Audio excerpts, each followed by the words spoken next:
네, 인사드리겠습니다. 안녕하세요. 네, 제가 지난달에 난생 처음으로 갯바위 밤낚시를 하지 않았습니까? 그때 10월달에 드신 고등어 있죠? 기억하시죠? 네, 그겁니다. 네. 되게 고됐지만 재밌고 보람된 시간이었는데요. 저를 데려가 주신 이제 형제님들이 이제 하시는 걸 보니까 칠흑 같은 밤에 거기다가 이제 집어등을 탁 켜고 거기다 이제 밑밥도 좀 뿌려주고 이렇게 한 다음에 이제 뾰족한 낚시 바늘에다가 이제 새우나 이제 가짜 지렁이 같은 걸 이제 잘 낀 다음에 이렇게 머리 위로 이렇게 해서 똑바로 착 이렇게 던지면은 이제 물고기가 이제 물겠죠. 그러면 이제 입질이 오면 당겨서 이제 건져 올리는 것을 보게 되었습니다. 네, 물고기 입장에서는 그런 상황들이 굉장히 치명적인 미끼가 되는 것이죠. 그래서 거기에 이제 꿰어서 낚싯바늘을 물게 되면은 이제 성도님들 뱃속으로 이제 들어가게 되는 것입니다. 이제 우리 그리스도인들이 세상 속에 이제 살아가게 될 때에도 좀 저희를 꿰는 그런 많은 이제 함정들이 있다, 많은 그런 치명적인 미끼들이 있다라는 생각을 하게 되었습니다. 그래서 오늘 본문 말씀을 통해서 같이 살펴보고 싶은 부분은 세상 속의 그리스도인들이 조심해야 하는 함정들에 대해서 좀 한번 살펴보기를 원합니다. 네, 오늘의 본문은 마가복음 12장 13절부터 17절 말씀인데요. 저는 12절부터 읽겠습니다. 네, 마가복음 12장 12절부터 제가 좀 읽어드리겠습니다. 그들이 예수의 이 비유가 자기들을 가리켜 말씀하신 줄을 알고 잡고자 하되 무리를 두려워하여 예수를 두고 가니라. 그들이 예수의 말씀을 책잡으려 하여 바리새인과 헤롯 땅 중에서 사람을 보내매 와서 이르되 선생님이여 우리가 아노니 당신은 참되시고 아무도 꺼리는 일이 없으시니 이는 사람을 외모로 보지 않고 오직 진리로서 하나님의 도를 가르치심이니이다. 가이사에게 세금을 바치는 것이 옳으니까 옳지 아니하니까 우리가 바치리이까 말리이까 한데 예수께서 그 외식함을 아시고 이르시되 어찌하여 나를 시험하느냐 데나리온 하나를 가져다가 내게 보이라 하시니 가져왔거늘 예수께서 이르시되 이 형상과 이 글이 누구의 것이냐 이르되 가이사의 것이니이다. 이에 예수께서 이르시되 가이사의 것은 가이사에게 하나님의 것은 하나님께 바치라 하시니 그들이 예수께 대하여 매우 놀랍게 여기더라. 예. 자, 오늘 말씀에서 바로 직전에 있었던 이제 말씀을 보면은 예수께서 이 비유를 통해서 유대인 지도자들을 책망하시고 그들의 죄를 지적하시고 계셨습니다. 그래서 이들이 이제 예수님을 이제 책잡고자 이렇게 시도를 하고 있는 것입니다. 여기서 13절에 있는 말씀에서 나오는 책잡다라고 하는 이 단어가 신약 성경에서 바로 이곳 단 한 번만 나오는 굉장히 특이한 단어인데 제가 이제 서두에서 말씀드렸던 그런 치명적인 미끼로 낚아채다 혹은 함정을 파서 사냥하다 이런 상황에서 쓰이는 단어입니다. 그래서 예수 그리스도를 이제 함정에 빠뜨리고 있는 상황인 것이죠. 지금 이들이 예수님께 가이사에게 세금을 바치는 이런 문제를 가지고 예수님을 지금 공경에 빠뜨리려고 하고 있습니다. 그때 예수님 앞에 그들이 놓았던 그 치명적인 덫, 그게 바로 아첨이었습니다. 아첨. 그래서 첫 번째로 우리가 조심해야 되는 그 함정은 이 아첨의 함정을 조심해야 하겠습니다. 이 아첨이란 무엇인가? 그 아첨이란 그 자신의 이런 악한 의도를 교묘하게 숨기면서 그 사람을 이렇게 띄워주는 그런 말이 이제 아첨이지 않겠습니까? 여기서 보면은 이 굉장히 예수님을 이제 극찬을 하고 있는 것처럼 보이잖아요. 당신은 참되십니다. 아무도 꺼리는 일이 없으십니다. 오직 진실만 말하시는 분이십니다. 이렇게 하면서 예수님을 엄청 이렇게 띄워주고 있는 것을 보게 됩니다.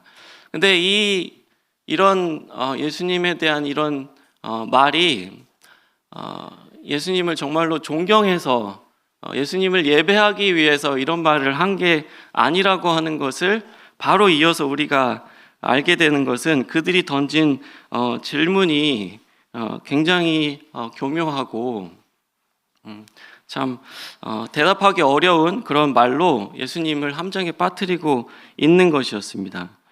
가이사에게 세금을 내는 것이 맞습니까? 맞지 않습니까? 우리가 내야 됩니까? 내지 말아야 됩니까?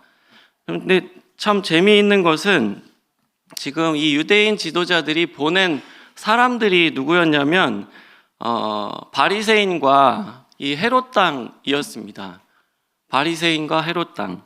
이 바리새인은 어떤 사람들입니까? 이 사람들은 민족주의자이었습니다. 그래서 이 로마의 압제를 항거해야 된다.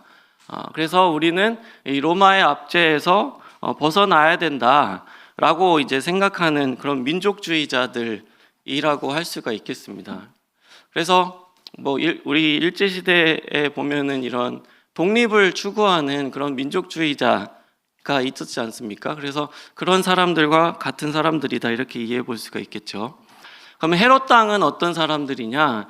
이 사람들은 이 로마의 그런 권세자들의 이제 동조해서 빌붙어서 자신들의 이런 기득권을 유지하는 그런 사람들이라고 할 수가 있겠습니다. 그래서 일제시대로 보면은 이 친일파라고 할 수가 있겠죠. 그들의 일제에 이제 동조해서 어떤 그 당시에 이제 권력을 유지하는 사람들. 그러니까 지금 보면은 전혀 어울리지 않는 두 그룹의 사람들이 예수님을 책잡기 위해서 악한 동맹을 맺고 있는 것이었습니다. 이렇게 민족주의자, 이 독립을 추구하는 민족주의자와 이 친일파 같은 그런 사람이 어떻게 같이 이렇게 일을 할 수가 있겠습니까? 근데 이 둘이 예수님을 잡고자 하는 그런 악한 동기로 연합을 하고 있는데 가이사에게 세금을 내는 게 맞습니까? 맞지 않습니까? 만약에 예수님께서 세금을 내야 한다라고 한다면 어떻게 되겠습니까? 바리새인이 난리가 나겠죠. 아니 당신이 어떻게 유대인이면서 우리 동족을 이렇게 배반하고 로마의 편을 드십니까? 그동안에 지금 예수님께서 병자들을 고치시고 그런 먹을 것을 또 공급하시고 하면서 쌓아 올린 명성이 있는데 이렇게 세금을 내야 된다고 하면 그 명성이 와르르 무너지게 될 것입니다. 근데 반대로 세금을 내면 안 된다라고 예수님께서 말씀하신다면 어떻게 되겠습니까? 이 헤롯 당이 가만히 있지 않겠죠. 바로 이 로마 정부에 고발을 해서 이 사람이 지금 반란을 획책하고 있다. 이 사람들을 선동해서 로마 정부에 대해서 항거를 하고 있다. 이렇게 고발을 하는 상황입니다. 그래서 이 말을 이런 질문을 던지면서 당신은 정말로 사람을 의식하지 않으시는 분이십니다. 당신은 정말 진실만을 말하는 분이십니다. 당신은 정말 참되십니다. 이런 말을 하는 의도가 무엇이겠습니까? 지금 이 질문에 대해서 피해갈 생각하지 마시고 정확하게 말씀하셔야 될 겁니다. 이거 그냥 적당히 얼버무려서는 될 일이 아닙니다. 당신이 양단 간에 분명하게 말씀을 하셔야 될 겁니다. 라고 하는 그런 압박이죠. 그래서 이 아첨을 통해서 자신의 이런 악한 의도를 숨기고 있는 것입니다. 그들이 하는 말은 절대적으로 진실이죠.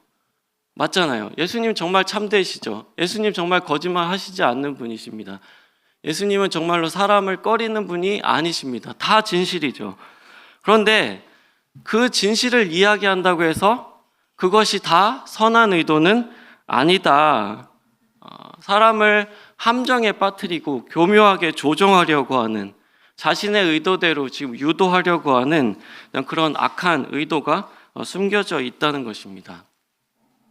우리 그리스도인들이 세상에서 살아갈 때 이 아첨의 말을 조심해야 된다는 것입니다. 아첨의 말. 예. 아유 사장님, 아유 사모님, 아유 여사님, 우리나라 말에 참 님자 들어가는 게 많지 않습니까? 뭐 원장님,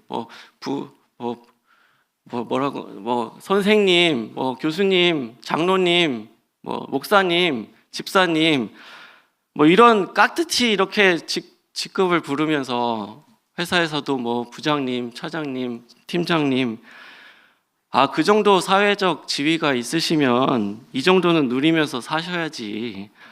그래야 품위가 유지가 되죠. 아유, 지금까지 쌓아 올린 게 얼만데 요거 조금만 더 해보시죠. 눈 딱 감고 여기까지만 같이 해봅시다. 그동안 보니까 참 촉이 좋으시던데 이번 조직 개편에는 이쪽 라인이 지금 잡으셔야 되는 거 아시죠? 이런 어떤 아첨의 말을 통해서 우리를 어떤 신앙의 양심에 거리끼는, 뭔가 이런 하나님과 멀어지는 선택을 하도록 하는 그런 아첨을 우리가 참으로 조심해야 한다는 것입니다. 근데 이게 꼭 우리가 아첨의 말을 듣는 것도 듣는 거지만 어떻게 보면 우리가 아첨의 말을 통해서 다른 사람 앞에 덫을 놓는 그러한 시도도 정말로 매우 조심해야 되겠다라는 교훈도 함께 받게 됩니다. 이거는 정말로 미묘해서 나도 모르게 그런 덫을 놓고자 하는 그런 욕구가 생길 수가 있는 것이거든요. 내가 사람들의 인정을 받기 위해서, 뭔가 내 편을 만들기 위해서, 아니면 나와 맞지 않는 그런 사람, 내가 좋아하지 않는 사람을 배제시키기 위해서 이런 나도 모르게 사람들을 의식하는 그런 말, 그런 사람들의 기분을 좋게 하는 그런 말들을 한단 말입니다. 저도 지금 이 자리에서 설교를 하고 있는데 행여라도 정말 만에 하나 이 설교의 자리가 이 아첨의 말을 하는 자리가 돼서는 절대 안 되겠다라는 생각을 하였습니다. 이 사도 바울이 이제 고백한 걸 보시면 이 데살로니가 전서 2장 말씀해 보면, 우리가 이와 같이 말함은 사람을 기쁘게 하려 함이 아니요 오직 우리 마음을 감찰하시는 하나님을 기쁘시게 하려 함이라. 너희도 알거니와 우리가 아무 때에도 아첨의 말이나 탐심의 탈을 쓰지 아니한 것을 하나님이 증언하시느니라. 네. 그래서 내가 하는 말이 분명히 진실일 수 있어요. 내 말이 정말로 맞는 말일 수 있습니다. 근데 거기에 내가 어떤 의도를 담아서 이야기하고 있느냐라는 것이죠. 나는 정말로 사람을 기쁘게 하려고 하는 거냐, 아니면 나는 하나님을 기쁘시게 하려고, 나는 사람에게 영광을 얻고 싶은 거냐, 나는 정말 하나님의 영광을 드러내고자 하는 의도가 있는 것이냐. 예수님께서는 그 진실 이면에 있는 그런 의도를 파악을 하셨습니다. 여기 이제 이야기의 전체적인 흐름을 보면은 이 바리새인이 이 이야기를 주도하고 있는 걸로 보입니다. 로마의 세금을 내는 게 맞습니까? 맞지 않습니까? 이게 답이 정해져 있는 것이죠. 그렇죠? 그들은 내면 안 된다라고 하는 답을 정해놓고서 예수님을 지금 이렇게 독촉하고 압박하고 있는 것입니다. 근데 지금 이 바리새인들이 정말로 그 동족의 이런 독립을 위해서 그 동족을 정말 사랑하는 마음으로 예수님께 이런 질문을 던지고 있는 겁니까? 그렇지 않잖아요. 그들이 지금 예수님의 영향력은 점점 올라가고 자신들의 영향력은 점점 떨어지니까 예수님을 이제 시기하고 있는 것입니다. 그리고 그들의 죄를 이런 비유를 통해서 예수님께서 지적하시고 드러내시자 예수님을 보복하고 싶은 그런 마음이 생겼던 것이죠. 그래서 우리도 이런 진실 이면에 있는 그런 숨겨진 의도를 파악할 수 있는 영적인 분별력이 정말로 필요하겠다라는 생각을 하게 됩니다. 어떻게 하면 좋을까요? 사람의 의도는 사실 우리의 말보다는 나의 삶, 이런 행동을 통해서, 삶을 통해서 드러나는 경우가 더 많다, 더 명확하다. 왜냐하면 우리는 참 말을 포장하기가 참 쉽지 않습니까? 우리는 자기 합리화, 그죠? 나를 포장하는 말은 정말로 사회생활 조금 하고 우리 이제 신앙생활도 하고 있지만 이 경험치가 쌓이면 내 합리화를 하는 말을 어찌 그리 참 잘 나오는지, 나를 포장하는 말은 어찌 그리 화려하고 참 아름답게 포장을 하는지 말이죠. 근데 우리의 삶은 그렇게 하기가 쉽지 않습니다. 잠깐은 속일 수 있을지 몰라도, 잠깐은 포장할 수 있을지 몰라도 내 삶 자체는 내 마음을 드러내는 명확한 징표가 된다는 것입니다. 그래서 우리가 이런 의도를 파악하게 될 때 말보다는 삶에 초점을 맞추는 게 필요하겠다는 교훈을 받게 되고요. 나의 삶도 내가 마음에 품고 있는 그런 생각, 그리고 나의 말, 그리고 나의 삶이 이 괴리가 벌어지지 않도록, 이런 차이가 정말 최소화될 수 있도록 이런 정직하고 이런 일관된 삶을 추구하는 것이 하나님 앞에 정말 합당하겠다라는 생각을 하게 됩니다. 그래야 우리가 이런 아첨의 함정에 빠지지 않을 수가 있겠습니다. 자, 그 다음으로 살펴보고 싶은 부분은 극단적인 사고와 이 행동의 함정을 조심해야 된다라는 부분을 살펴보고 싶습니다. 극단적인 사고와 행동의 함정입니다. 자, 말씀드린 대로 이 유대인 지도자들이 보낸 이 바리새인과 헤롯 당, 이 사람들은 이 로마 제국에 대해서 아주 양극단의 생각을 가지고 있는 사람들이었습니다. 그래서 이 양극단 중에서 예수님 당신은 어느 편입니까? 이렇게 지금 압박을 하고 있는 것입니다. 사실 이 질문이 얼마나 위험한지를 알려면 우리가 좀 역사적인 배경을 이해를 해야 됩니다. 예수님께서 지금 이 사역을 하시던 시기보다 한 25년 전으로 돌아가 보면 그때 이 유다 지역에 로마 직할 속주가 되면서 이 로마 제국이 일종의 주민세를 부과하기 시작했던 것입니다.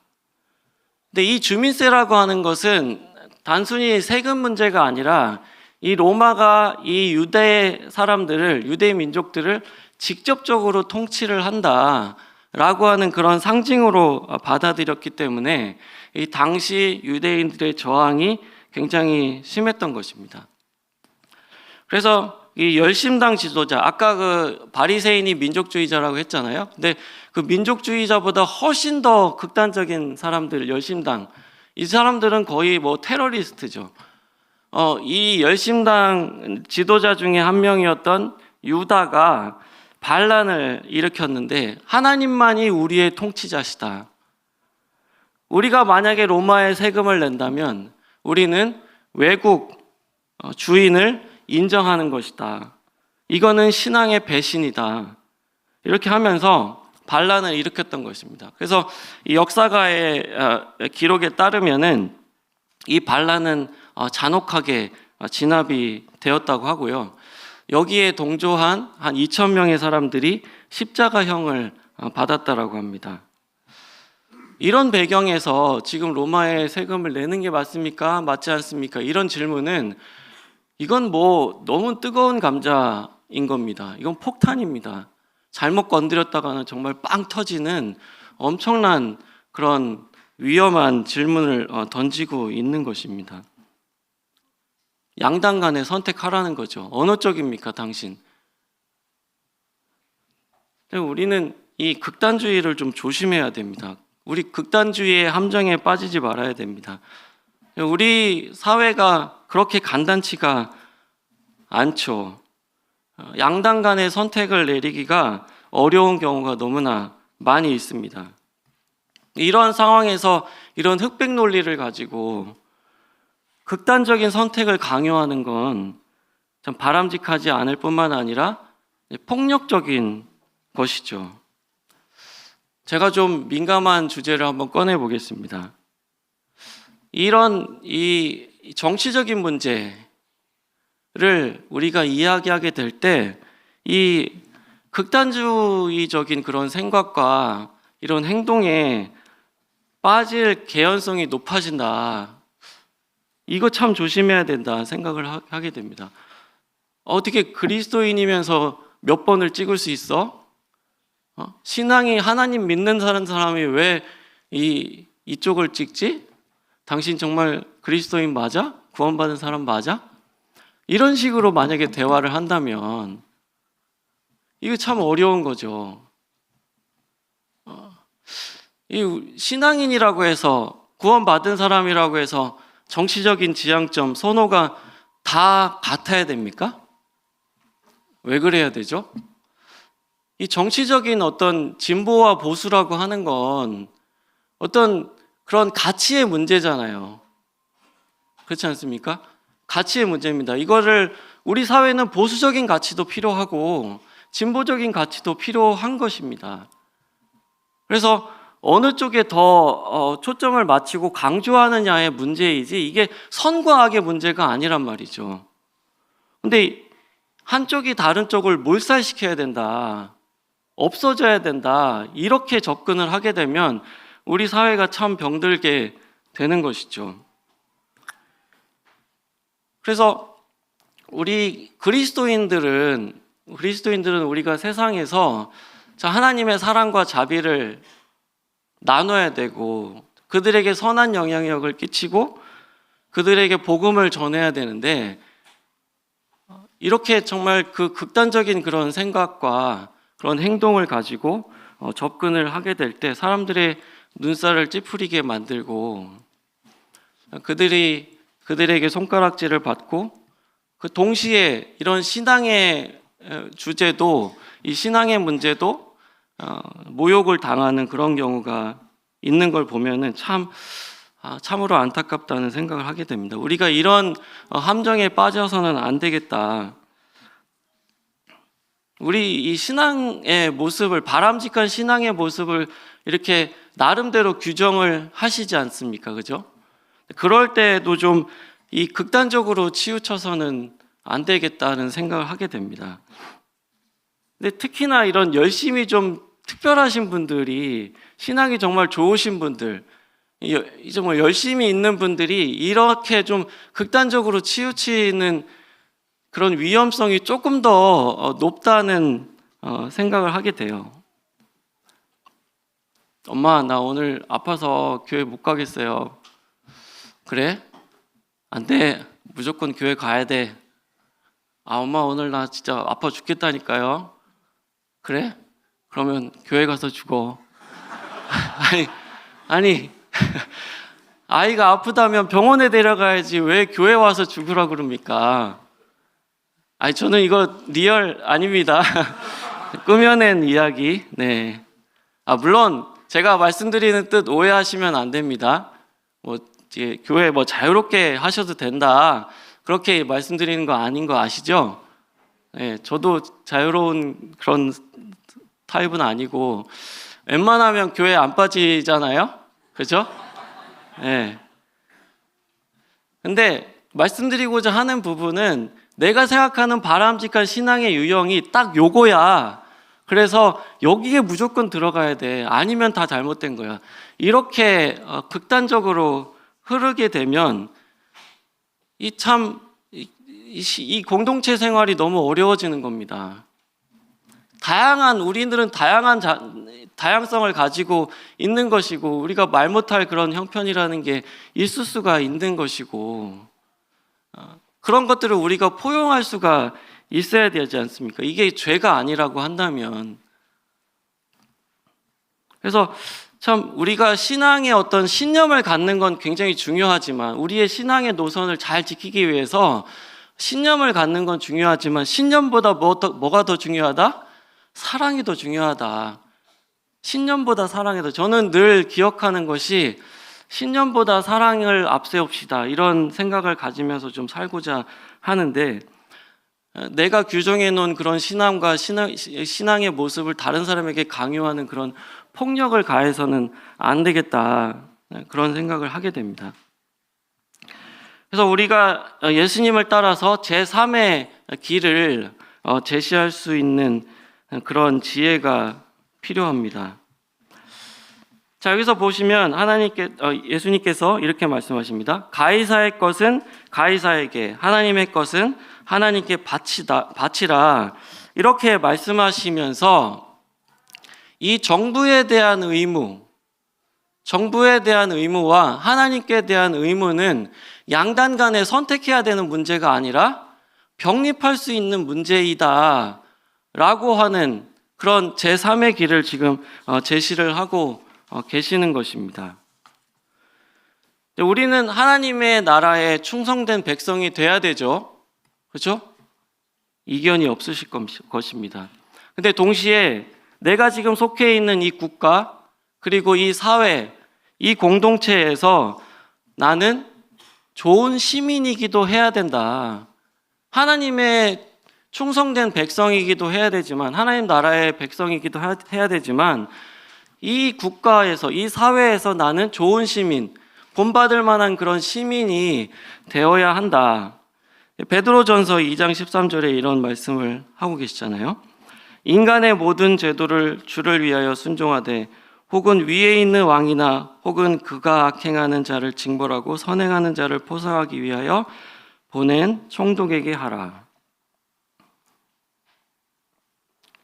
자, 여기서 베드로가 말하는 순종하라고 하는 그 인간의 제도, 그 총독은 누굴 말하는 겁니까? 지금 유대인들을 압제하고 있는 로마 제국의 그런 제도와 그 권세자들을 이야기하고 있는 것이거든요. 그들에게도 너희는 순종해야 된다. 왜요? 왜 순종하라고 하고 있죠? 주를 위해서 그렇게 하라는 거예요. 로마서 13장에 보면 이 부분에 대해서 우리가 조금 더 상세하게 배울 수가 있게 되는데, 거기에 보면 이런 말씀을 하십니다. 모든 권세는 하나님께로부터 나지 않음이 없다. 다 하나님께서 정하신 것이다. 그들은 공연히 칼을 가지지 않았다. 그들은 하나님의 사역자가 되어서 악행하는 자들을 징벌하는 역할을 담당한다. 그렇기 때문에 우리는 이 세상에 있는 권세자들을 존중하고 그들이 세운 그런 제도에 우리는 순복하고 따를 필요가 있다라고 하는 것이죠. 원수 갚는 게 나한테 있는 것이 아니라 하나님께 있는 것이고, 그 하나님은 그런 일을 어떻게 하시냐? 이 하나님께서 세우신 이 세상 권세자들을 통해서 이 선을 장려하고 악을 징벌하는 그러한 일을 하도록 하셨습니다.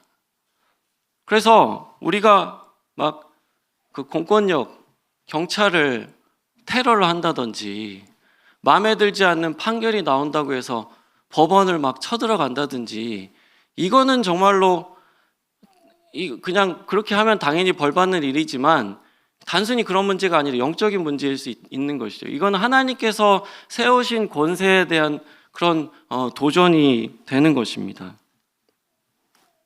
그래서 우리가 이렇게 권세자들을 존중하고 그들이 세운 제도에 순종하는 이유는 그들이 완벽하게 정의롭기 때문에, 그들이 제도가 정말로 완전한 것이라서, 그들이 선하기 때문에 그런 이유가 아니라 주를 위해서 그렇게 해야 된다는 것이죠. 주를 위해서. 하나님께서 모든 권세를 가지고 계시고 그분이 모든 권세자들을 세우셨다는 걸 내가 인정하는 마음으로 그렇게 하는 것입니다. 권위를 무시하는 것은 질서를 무너뜨리는 것이고, 이 질서가 무너지면 어떤 생산적인 그런 활동도 불가능해집니다. 그래서 우리가 이 하나님 나라에서의 충성스러운 그런 백성, 동시에 내가 속한 이 공동체에서, 이 사회에서도 좋은 시민으로서의 역할을 동시에 잘 수행해야 된다는 것, 이것이 우리가 극단을 피하고 이 제3의 길, 예수님께서 제시하신 그 제3의 길을 따르는 것입니다. 이 세 번째로 마지막으로 살펴보고 싶은 함정은 우선순위를 혼동하는 함정입니다. 우리 세상 속에서 그리스도인들이 살아가게 될 때 이 우선순위를 혼동해서는 안 된다. 자, 15절 말씀을 다시 한번 좀 보시겠습니다. 자, 뒷부분부터 보시겠습니다. 예수께서 그 외식함을 아시고 이르시되 어찌하여 나를 시험하느냐, 데나리온 하나를 가져다가 내게 보이라. 네. 자, 여기서 데나리온을 언급하시죠. 이 데나리온은 당시에 이제 동전 같은 것인데, 당시 이제 노동자의 하루 품삯에 해당하는 가치를 가진 그런 화폐 단위였습니다. 그러시고는 예수님께서 이 가져오니까 뭐라고 질문하십니까? 16절에 이 형상과 이 글이 누구의 것이냐, 이렇게 이제 질문을 하셨던 것입니다. 자, 이제 고증에 따르면 그 데나리온이라고 하는 동전의 그 앞면에 새겨진 형상이 무엇이냐면 이 티베리우스 황제의 초상이 새겨져 있었던 것입니다. 로마 황제의 초상이 새겨져 있었고요. 그리고 어떤 글이 또 새겨져 있느냐, 아우구스트, 신적 아우구스트의 아들 티베리우스 가이사. 네. 그래서 이 동전이 의미하고 있는 게 너무나 명확하죠. 이 동전을 사용하고 있는 누구라도 이 로마 황제의 권세 아래서 이 로마 황제 앞에 엎드리고 그를 숭배하라, 이러한 뜻을 명확하게 지금 밝혀주고 있는 것입니다. 이 데나리온이 누구의 것이냐, 거기에 있는 사람들이 다 알 수 있는 질문입니다. 누구의 것입니까? 로마 황제의 것입니다. 그러니까 이 데나리온 가이사의 것이니까 가이사에게 주라, 이렇게 이제 말씀을 하셨던 것이죠. 그런데 예수님께서 이 바리새인이 묻지도 않은 그런 말씀을 덧붙이십니다. 가이사의 것은 가이사에게, 그리고 하나님의 것은 하나님에게 바치라, 이런 말씀을 하시지 않습니까? 여기서 우리가 정부에 대한 의무를 충실하게 잘 감당해야 된다고 말씀드렸죠. 근데 이 하나님께 대한 의무, 이 정부에 대한 의무를 말씀하실 때 이걸 그냥 단순하게 똑같은 그러한 생각으로 우리가 따르는 것이 아니고, 예수님께서 말씀하신 의도는 분명히 우선순위를, 우리가 지켜야 되는 우선순위를 말씀하셨다라고 생각합니다. 그냥 동시에 잘 이행하라, 이런 뜻이 아니라, 자, 여기 그 동전에 새겨진 형상과 그 글이 의미하고 있는 게 무엇이냐면, 너희들은 로마 황제 앞에 엎드려야 된다, 그를 숭배해야 된다, 이런 말씀이라고 제가 말씀드렸잖아요. 근데 율법에 따르면 어떻게 돼 있습니까? 하나님 외에 다른 어떤 형상을 새길 수가 없죠. 그래서 그 외의 모든 형상에 엎드리고 숭배하는 것은 다 우상 숭배가 되는 것입니다. 그러니까 지금 이 질문을 하고 있는 그 사람들에게 오히려 지금 예수님께서 도전하고 있는 것입니다. 너희들은 지금 누구를 숭배하고 있느냐? 너희들은 지금 누구를 예배하고 있느냐? 이 사실을 지금 지적하고 있는 것이죠. 자, 바리새인이 매우 종교적인 사람들, 또 매우 민족적인 사람으로서 그들의 열정을 가지고 로마 황제에 지금 항거하려고 하고 있고, 그들은 지금 정말 민족을 위한다는 사람이지만, 그리고 그들은 하나님의 율법을 따른다라고 하는 사람들이지만, 지금 자신들의 눈앞에 있는 성자 하나님을 책잡으려고, 그 하나님을 함정에 빠뜨리려고 지금 노리고 있는 모습입니다. 이 헤롯 당은 어떻게 하고 있습니까? 자신이 가지고 있는 그런 기득권을 유지하려고 로마 황제 앞에 숭배하는 것을 기꺼이 하고 있는 그런 사람들이었습니다. 둘 다 잘못된 것이죠. 우리가 당연히 권세자들을 존중하고 그들이 부과하는 세금을 성실하게 내야 하지만, 우리가 하나님을 예배하는 것을 포기하고 희생시킬 수 없다. 우리는 하나님을 예배하는 것을 더 우선시해야 된다라고 하는 우선순위를 지금 예수님께서 가르쳐주고 계시는 것입니다. 우리는 지금 두 가지 길이 제시를 받았습니다. 이 바리새인의 길. 바리새인은 자신들의 의를 내세우는 사람들입니다. 그들은 지금 어떤 종교적인 의도를 내세우고 있고 민족적인 그런 의도를 밝히고 있지만, 결국에는 자신의 의도, 자신의 의를, 자신의 영광을 드높이려고 하고 있는 사람들입니다. 그 바리새인의 길. 또 우리는 또 헤롯 당의 길이 제시되어 있습니다. 이 세상에서 정말 잘 나가고 싶어서, 뭔가 더 많이 갖고 싶어서, 내가 갖고 있는 이런 자리를 잘 보존하기 위해서 하나님을 예배하는 것도 쉽게 포기하는 그런 헤롯 당의 길도 우리에게 놓여져 있습니다. 이 두 가지 길 모두 다 우선순위가 혼동이 된 잘못된 함정들입니다. 그래서 우리가 무엇을 정말로 예배하고 있는가, 무엇을 내가 높이고 있는가, 무엇에 초점 맞춰서 살아가고 있는가라고 하는 부분을 이 말씀 속에서 배울 수가 있게 됩니다. 자, 다시 한번 말씀으로 가보시면, 자, 17절에 이에 예수께서 이르시되 가이사의 것은 가이사에게, 하나님의 것은 하나님께 바치라 하시니. 자, 여기서 하나님의 것은 하나님께 바치라라고 하는 그런 것은 무슨 뜻일까요? 자, 다시 한번, 그 데나리온이 로마 황제의 형상이 새겨져 있고 로마 황제를 드높이는 그런 글귀가 새겨져 있지 않았습니까? 모든 사람이 다 알았습니다. 이 동전은 가이사의 것이다.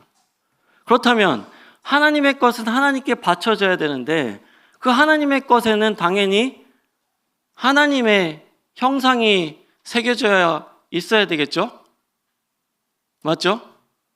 그럼 이 존재가 누굽니까? 하나님의 형상이 새겨져 있는 하나님의 것, 누굽니까? 바로 여러분과 저입니다. 말씀이 떠오르지 않으십니까? 창세기 1장 27절, 하나님이 자기 형상, 곧 하나님의 형상대로 사람을 창조하시되 남자와 여자를 창조하시고. 이 말씀 읽으면서 물론 알고 있었지만 정말 너무 소름이 끼치는 말씀이었습니다. 나에게 하나님의 형상이 새겨져 있었구나. 정말 나는 내 것이 아니라 하나님의 것이구나. 그러니까 나는 당연히 하나님께 바쳐져야 되는 것이구나. 예수님께서 지금 이들에게 도전하고 있습니다. 너희들이 지금 세금 내는 문제를 가지고 나를 함정에 빠뜨리려고 하느냐? 그런데 너희에게 하나님의 형상이 새겨져 있다는 것 알고 있느냐? 너희는 정말 하나님의 것이라고 하는 걸 알고 있느냐? 믿고 있느냐? 정말로 그렇다면 너희들은 정말 하나님께 지금 바쳐지고 있느냐? 이 창세기 1장 말씀을 가지고 이 찬양도 있잖아요. 우리 찬양 아시는 분도 계실 것 같은데, 나는 하나님의 형상 따라 지음받은 몸이니 이 몸을 주께 바치리. 정말 그렇습니다. 나에게는 정말 하나님의 형상이 새겨져 있다. 나는 내 것이 아니라 하나님의 것이니까 당연히 하나님께 바쳐져야 옳다. 우리가 잘났니 못났니 해도 우리는 하나님의 형상입니다. 내가 은과 금이 없을지라도 우리는 하나님의 형상입니다. 내 삶의 이런 본질적인 가치가 어디에 있느냐? 내가 뭘 가졌느냐? 못 가졌느냐? 내가 뭘 누리고 있느냐? 못 누리느냐? 내가 지금 지키려고 하는 그 세상적인 그게 나의 이런 본질적인 가치가 아니라 나는 정말로 하나님의 형상이다. 내 삶은 내 것이 아니다. 그러니까 나는 하나님께 드려져야 된다. 바쳐져야 된다. 주님께서 오늘날 바로 이 시간에 저희들에게 똑같은 도전을 하고 계시다 생각을 합니다.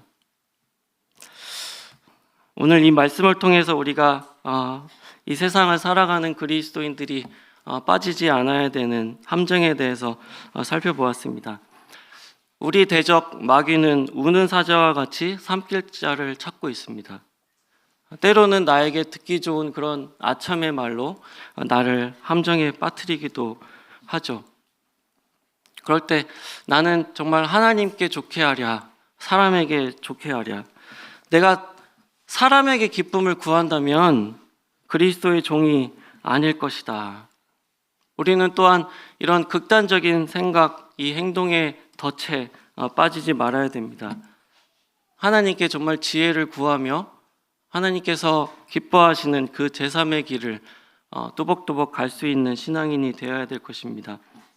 하나님 말씀 따라서 우리는 이 세상에서도 좋은 시민일 뿐만 아니라 하나님의 백성으로서 정말 충성된 그런 백성이 되어야 될 것입니다. 그리고 내가 정말로 하나님의 형상이라고 하는 사실, 나는 정말 하나님의 것이다라고 하는 사실 정말 잊지 않고 매일의 삶 가운데서 정말 하나님께 드려지는 그런 삶이었으면 좋겠습니다. 이 시간에 이 말씀을 생각하시면서 말씀 또 정리해 보시면서 정말 하나님 앞에 기도하는 시간 갖도록 하겠습니다. 혹시 회개가 필요하다면 회개의 기도를 올려드리면 좋겠습니다. 또 헌신의 각오가 필요하다면 하나님 앞에 이런 헌신의 기도를 또한 올려드리는 시간이었으면 좋겠습니다. 정말 저희를 정말로 사랑하셔서 하나님의 형상대로 나를 만들어 주시고 그 고귀함을 나에게 허락해 주셔서 정말 나의 삶이 의미 있는 삶, 정말 천지를 지으신 영원하신 하나님께 드려지는 삶으로 우리를 초청하고 계십니다.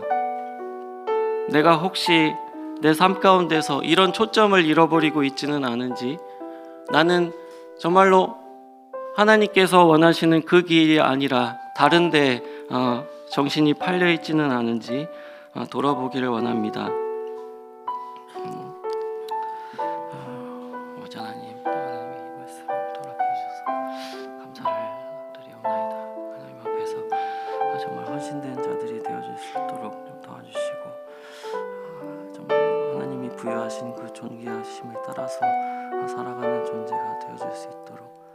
도와주시기 원합니다. 주님, 저희가 이 세상에서 사단의 미끼에 빠지지 아니하고 정말 담대하게 선한 영향력으로 하나님의 영광을 드러내는 존재로 살아가게 하여 주시옵소서.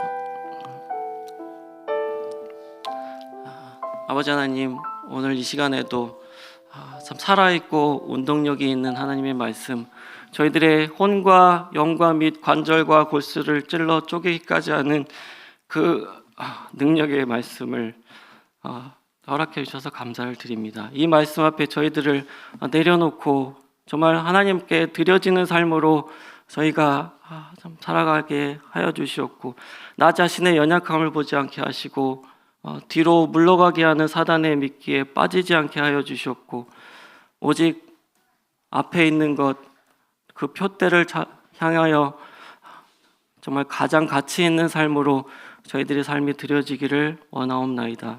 이 몸을 하나님께서 더 받아주시고 사용하여 주시옵소서. 우리 주 예수 그리스도의 이름으로 기도드렸습니다. 아멘. 네, 감사합니다.